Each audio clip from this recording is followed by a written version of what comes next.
मी मनापासून प्रेम केलं होतं, मन तोडण्यासाठी नाही. तिची साथ मागितली होती, सोडून जाण्यासाठी नाही. तिच्यावर स्वतःपेक्षा जास्त विश्वास ठेवला होता मी. पण वेळ बदलली तशी तीही बदलली आणि तसंच मला एकटं सोडून निघून गेली. आता अशी परिस्थिती आहे की लोकांसमोर हसू तर येतं, पण एकांतात अश्रू स्वतःहून वाहू लागतात. खरं प्रेम करणाऱ्यांच्या नशिबात हेच लिहिलेलं असतं. ज्याला जीवापेक्षा जास्त जपलं, तीच व्यक्ती हृदय तोडून निघून गेली. प्रेम संपलं नाही, फक्त आता त्या व्यक्तीचं नाव घेत नाही. आठवणी अजूनही आहेत, भावना अजूनही आहेत.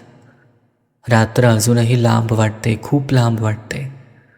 पण आता कुणाला दोष देत नाही, कारण प्रत्येक गोष्ट आपली असावी असा हट्ट आयुष्य कधीच पूर्ण करत नाही.